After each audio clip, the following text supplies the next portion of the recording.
Okay, so the first thing you try to do with the first thing you must do with a quadratic is get it equal to 0.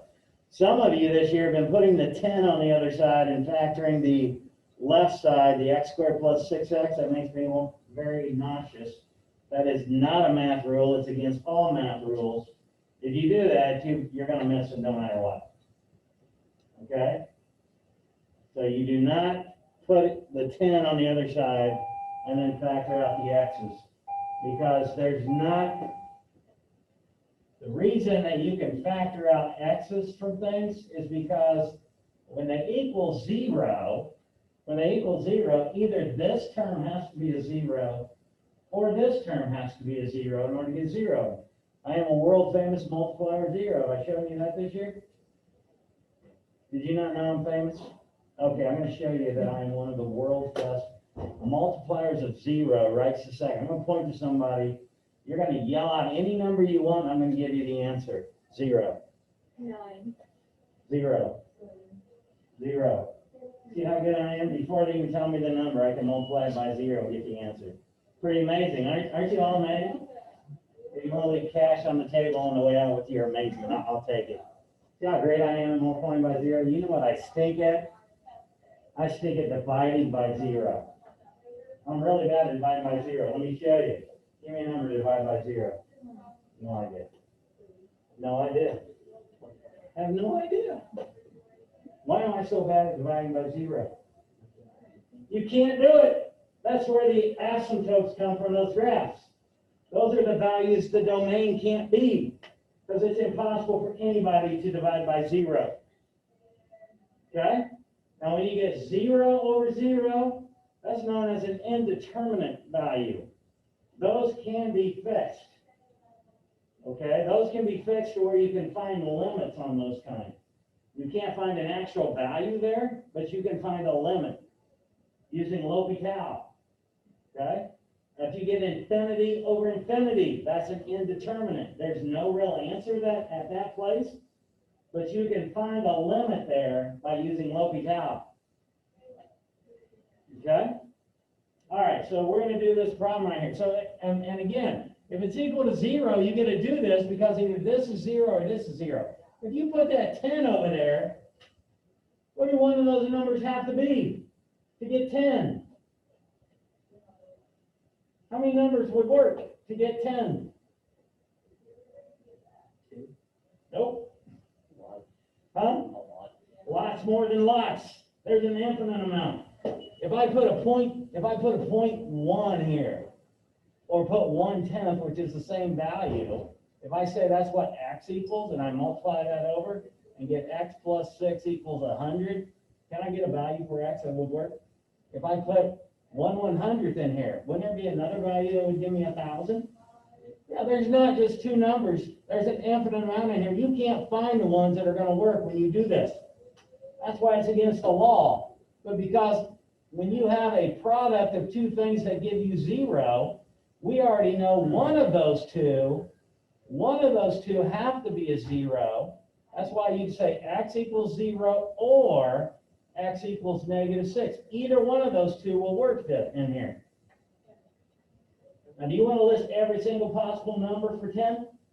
No, we're trying to break it down to small amounts and get it right. So that's why you cannot add 10 over and factor.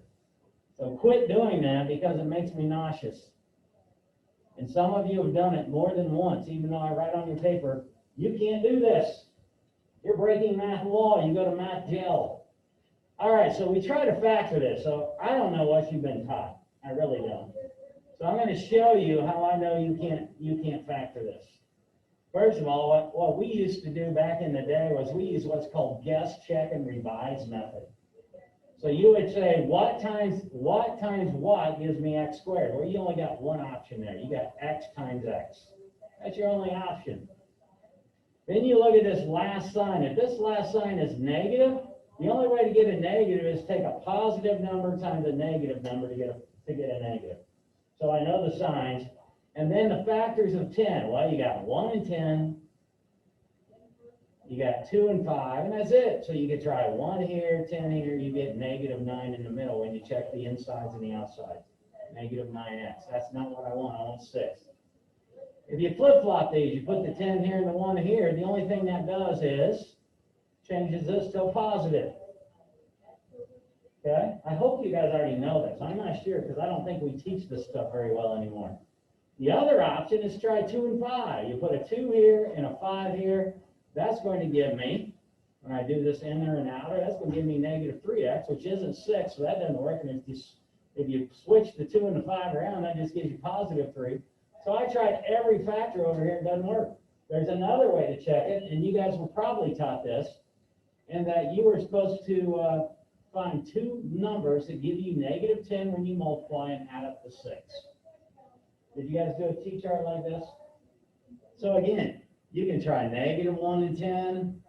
Doesn't work. I hope because that's 9, that's not 6. Man, that's a terrible 10.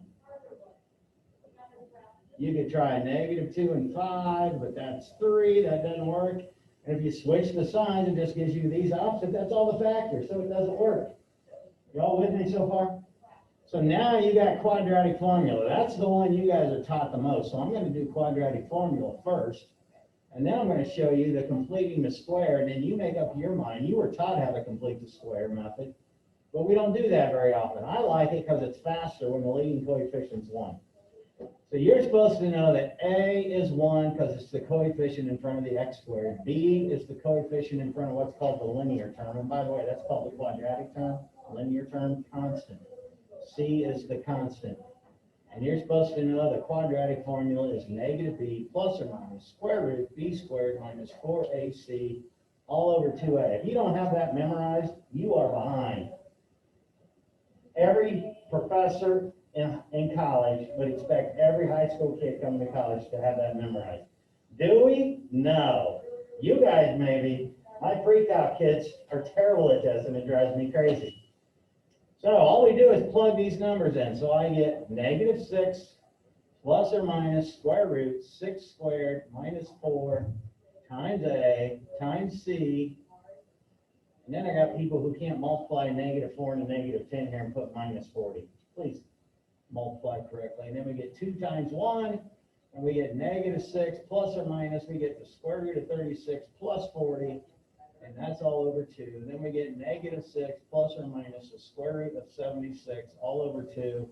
You need me to break, all right, let's break 76 down so it'll look like the same as the other one. So you're supposed to be able to factor 76. So if I take I can break that down to 4 and 9, or sorry, 4 and 19, I believe. Is that right? 4, 9, yes, 4 times 19, and this is 2 times 2. So since there's a pair of 2's in there, I get to write down negative 6 plus or minus 2 radical 19 all over 2. Now here's the next thing that makes me sick. You don't know what reduces. So right now, I have people that might take this 6 and this 2 and reduce those and put negative 3 plus or minus 2 radical 19. Well, let me show you something. If I had 4 plus 6 all over 2, do these 2 reduce this to 2 plus 6? Is that 8, or is this 10 over 2, which is 5? What did I do wrong right here when I did it this way going down? What did I do wrong? Right. You can only reduce what kind of numbers? Does anybody know what you get to reduce? They start with an F. What kind of numbers can you reduce in fractions? You don't know? It's numbers that are multiplied.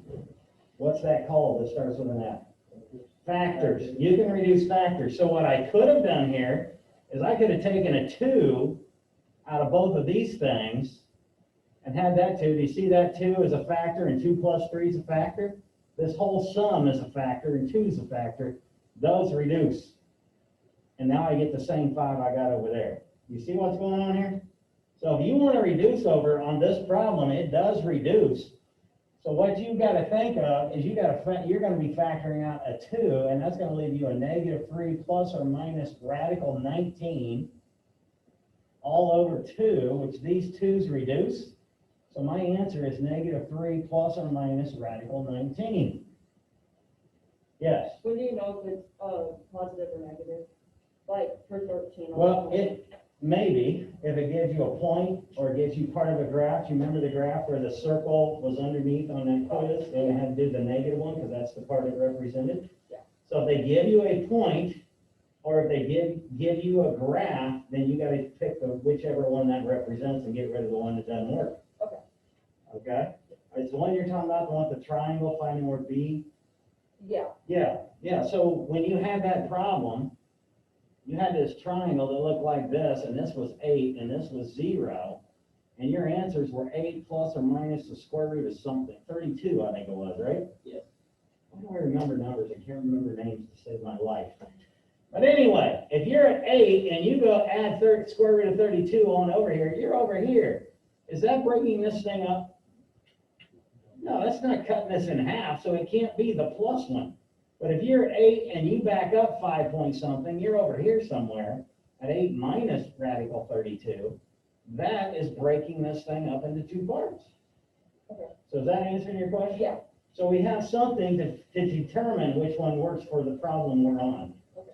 All right, now I'm going to show you completing the square. So when you complete the square, this is where you can take the 10 over.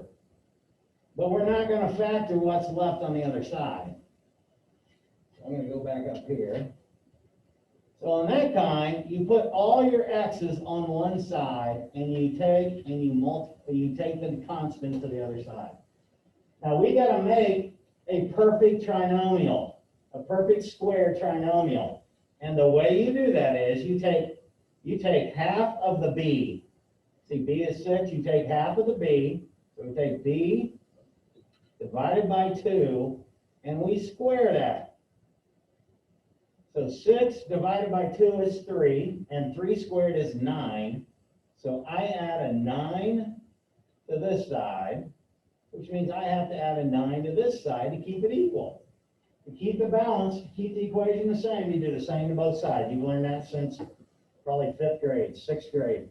Now this, we just made a perfect trinomial square. So you square root this number, which is x, you do the sign of the middle number, and you square root the 9 goes here. Now, if you want to look at this, you can do 9, and you want 6, and I hope you can see that 3 and 3 is going to give you the 6 here. There's your factors. That's why x plus 3 works twice. Y'all see that?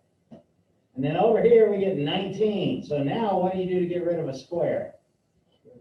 You square root both sides, and when you square root, don't we put a plus or minus in front of that? And then to get x by itself, don't we subtract 3? Now look, that's what I got for the answer in 1, 2, 3 steps. Over here, hey, I got this answer. Looks just like that answer, but it took me all these steps. What do you think's faster? So you see why I like completing the square? You see I get the same answer? And it's already simplified. Okay? By the way, you can complete the square using a leading coefficient other than 1, but sometimes it gets messy with fractions. But you're gonna have fractions over here sometimes too. All right, so that's why I do completing the square, and that's how you do that. Let me shut off this video. Does anybody have any other questions?